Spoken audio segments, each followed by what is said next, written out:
अवधूत चिंतन श्री गुरुदेव दत्त श्री स्वामी समर्थ. माझ्या चॅनलमध्ये तुमच्या सगळ्यांचं मनापासून खूप खूप स्वागत, आभार. तुमच्या सगळ्या चांगल्या इच्छा पूर्ण करू अशा आपल्या गुरुचरणी वंदन करून आजच्या व्हिडिओला सुरू करूया. चला तर मग आज आपला विषय आहे 2023 मधलं शेवटचा गुरुपुष्य अमृत योग, म्हणजे 28 तारखेला आहे, म्हणजे उद्या गुरुवारी हा गुरुपुष्य अमृत योग आहे. ह्या दिवशी आपल्याला काही नवीन वस्तू खरेदी करायची असेल तर हे शुभ योग आहे.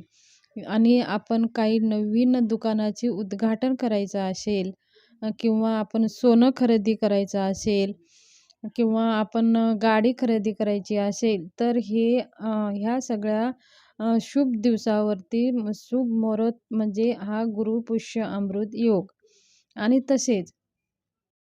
आणि तसेच आपल्याला खूप काही धनाची कमतरता असेल, खूप कर्जबाजारी होत असेल आणि आपल्याला धन येण्याचे मार्ग भेटत नसेल, धन आपल्या घरामध्ये टिकत नसेल, अशा वेळेससुद्धा ह्या गुरुपुष्य अमृत योगापासून तर 24 दिवसाची 12 वातीची सेवा हा माझा व्हिडिओ आलेला आहे. मी आय बटनमध्ये देईल किंवा डिस्क्रिप्शनमध्ये खाली लिंक शेअर करेल, तुम्ही ते व्हिडिओ आवर्जून पहा. ह्या गुरुपुष्य अमृत योगावरती आपण माता लक्ष्मी आणि भगवान विष्णूची धन प्राप्ती करण्यासाठी अत्यंत प्रभावी सेवा कोणकोणती सेवा करायची आहे त्या व्हिडिओमध्ये दिलेलंच आहे. आणि ह्या दिवशी पहा, जर समजा तुम्ही माझा ते 24 दिवसाच्या 12 वातीचा व्हिडिओ पाहिला नसेल तर किंवा तुम्हाला ती सेवा करायला जमत नसेल तर ह्या दिवशी आपल्याला भगवान विष्णूची आणि माता लक्ष्मीची सेवा करायची आहे. विष्णू गायत्री मंत्र आणि लक्ष्मी गायत्री मंत्र एक माळ जप करायचा आहे. आणि विष्णू सहस्त्रनाम, व्यंकटेश्वर स्तोत्र, तसेच श्री सूक्त ह्या मंत्राचं ह्या शुभ मुहूर्तावर आपल्याला पाठ करायचा आहे. आणि तसेच उद्या गुरुवार आहे, तर गुरुवार पण आहे, गुरुपुष्य अमृत योग आहे. हा मार्गशीर्ष महिना आहे आणि गुरूंचा म्हणजे गुरुवार म्हणजे आपण स्वामींचा पण दिवस आहे, तर उद्याचा अत्यंत महत्त्वाचा दिवस आहे. ह्या दिवशी जे काही आपण सेवा कराल त्याचे 1000 पटीने आपल्याला पुण्य प्राप्त होतं आणि आपल्याला जे काही इच्छासाठी आपण ह्या सेवा करत असतो त्याचे काही गुणा इच्छा आपली पूर्ण होतात आणि त्याचे काही गुणा जास्त फळ प्राप्त होतो. तर ह्या दिवशी आपण आपल्या मुलांच्या प्रगतीसाठी बघा, तुमचे जर मुलं नोकरीला असेल किंवा तुमचे पती असेल किंवा तुमचं स्वतःचं बिझनेस असेल किंवा तुमचे मुलं शिक्षणामध्ये उच्च शिक्षण घेत असेल तर ही सेवा कोणीही करू शकता. कोणत्याही मुलांसाठी ही सेवा आपल्या आईने मुलांसाठी सेवा करायची आहे. बघा, ही सेवा आपण गुरुवारी करू शकता. ह्या मार्गशीर्ष महिन्यातला गुरुवारी, कोणत्याही गुरुवारी तुम्ही करू शकता किंवा मार्गशीर्ष महिना संपला तरी कोणत्याही गुरुवारी ही सेवा तुम्हाला करायची आहे. आणि ही आपल्या मुलांच्या प्रगतीसाठी, आपल्या पतींच्या प्रगतीसाठी आणि आपण जर स्वतः व्यवसाय करत असाल तर आपला व्यवसाय प्रगती व्हावं म्हणून आपण देवीला तुमच्या जवळपास देवीचं मंदिर असेल, लक्ष्मी माताचं असेल किंवा दुर्गा मातेचं असेल किंवा तुमच्या कुलदेवीचं असेल, कोणतीही एका देवीच्या मंदिरात आपल्याला जायचं आहे. आणि जाताना आपल्याला हळदी, कुंकू आणि अगरबत्ती आणि एक नारळ आणि हार, तसेच आणि एक आवर्जून वेणी अर्पण करायची आहे. देवीला वेणी अर्पण करायची आहे. तर आपल्या मुलांच्या प्रगतीसाठी, आणि हे गुरुवारची सेवा आहे, तर आपल्याला काय करायचं आहे, एक वेणी घ्यायची आहे. हे सगळं साहित्य घेऊन देवीच्या मंदिरात जायचं आहे. त्या जवळपास जी देवी आहे त्या मंदिरात आपल्याला जायचं आहे. देवीला विनंती करायची आहे. आधी तर आपण आपलं नाव गोत्र सांगून आपण देवीला विनंती करायची आहे.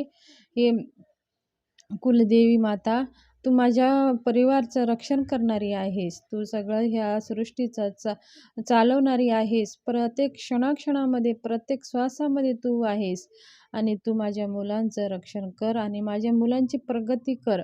आणि माझ्याकडनं तुझी सेवा करून घ्या, असं म्हणून आपली जे काही इच्छा आहे, तुमची जे काही पत्नीची, मुलांसाठी, स्वतःसाठी जे इच्छा आहे असं बोलून सांगून ती देवीने जर तिथं कोणी पुजारी असेल तर ते पुजारीला द्यायची आहे.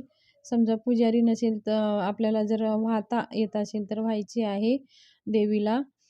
तर वाहता येत नसेल, बाहेरच ठेवायचं असेल तर आपण बाहेर ठेवू शकता. तर अशा प्रकारे आपल्याला ही देवीला वेणी अर्पण करायची आहे. आणि तुमची खूप काही मोठी इच्छा असेल किंवा एक गुरुवारी करून सुद्धा तुम्हाला तुमची इच्छा पूर्ण होत नसेल, तर ही लगातार असे 11 गुरुवार करायचे आहेत. समजा तुम्हाला 4-5 गुरुवार जसं तुम्हाला शक्य होईल तेवढे गुरुवार तुम्ही करू शकता.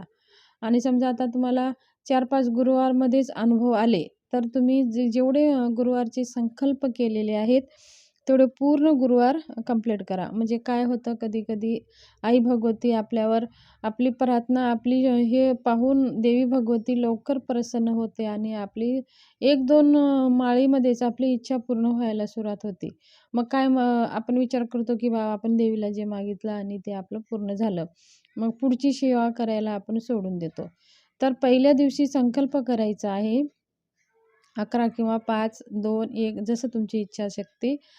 पहिल्या दिवशी संकल्प केल्याप्रमाणे समजा तुमचे 5 माळी 5 वेणीमध्ये इच्छा पूर्ण झाली किंवा 7 मध्ये झाली किंवा 4 मध्ये झाली किंवा 1 मध्ये झाली. कधी म्हणजे अशी देवीची आई भगवती आहे, ते सगळं तर अशा वेळेस काय होतं आपल्याला, की आपण आपली इच्छा झाली, काम आपलं पूर्ण झालं, तर आपण विसरून देतो आणि सोडून देतो. तर ते संकल्प करून जर आपण केले आणि ते संकल्प आपलं पूर्ण नाही झाले, तर आपल्याला त्याचे दोष लागतात. म्हणून आपण जेवढे पहिल्या दिवशी जेवढे काही देवीला भगवतीसमोर आपण इच्छा प्राप्त केली तर ते जेवढे गुरुवार संकल्प केला ते पूर्ण गुरुवार आपल्याला वेणी अर्पण करायची आहे. समजा आता पहिल्या दिवशी तुम्हाला नारळ अर्पण करायचं आहे आणि प्रत्येक गुरुवारी नारळ अर्पण नाही केला तरी पण चालेल.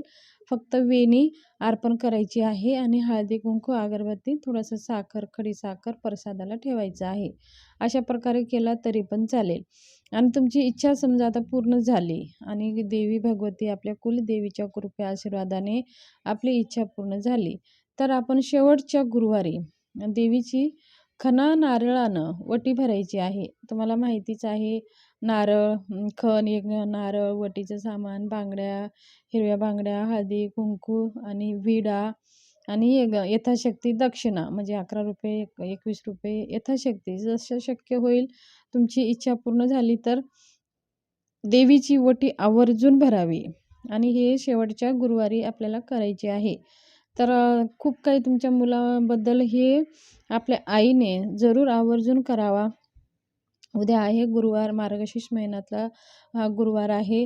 तर उद्यापासून तुम्ही सुरू करू शकता किंवा समजा तुम्हाला काही अडचण असेल तर तुम्ही पुढच्या गुरुवारपासून करा.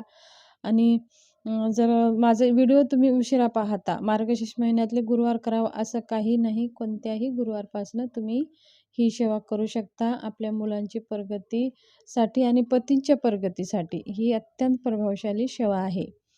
तसेच आपल्या मुलांचं शिक्षण चांगलं व्हावं, आपले मुलं प्रगतिशील व्हावं, प्रत्येक मुलांसाठी आपले मुलं प्रत्येक परीक्षेमध्ये, प्रत्येक स्पर्धामध्ये, ह्या कॉम्पिटिशनच्या स्पर्धामध्ये आपले मुलं टिकून राहावं आणि प्रगतिशील होण्यासाठी प्रत्येक आईने आपल्या मुलांसाठी ललिता सहस्त्रनाम हा एक पुस्तक आहे. विष्णू सहस्त्रनामसारखा हा छोटासा एक ग्रंथ आहे. तर ललिता सहस्त्रनाम हे दररोज 6 महिने जर आपण वाचले, संध्याकाळी आई भगवतीच्या समोर एक शुद्ध तुपाचा दिवा आणि एक अगरबत्ती लावून आई भगवती म्हणजे आपली कुलदेवीला, जी आपली कुलदेवी आहे तिला विनंती करून, प्रार्थना करून आपण जर हे 6 महिने दररोज जर ललिता सहस्त्रनामाचा पाठ केल्याने आपले मुलं कधीही मागे वळत नाही. आपल्या मुले प्रगतिशीलच होतात. आपल्या मुलांना कधीही कशाचीही अडथळा येणार नाही. म्हणून आपण ललिता सहस्त्रनामाचा पाठ आवर्जून करावा आपल्या मुलांच्या प्रगतीसाठी.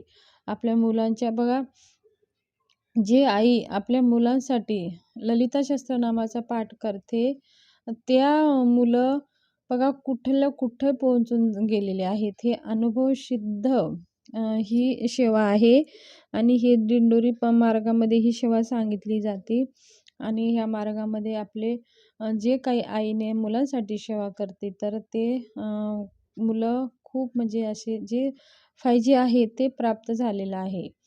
तर ही आपल्या आईने मुलांसाठी सेवा आवर्जून करावी आणि उद्या गुरुवार असल्यामुळे आई भगवतीला सुद्धा आपण घरी पूजा मांडत असताना आपण वेणी पण अर्पण करतो. घरी पण अर्पण करायची आहे आणि मंदिरात पण अर्पण करायची आहे.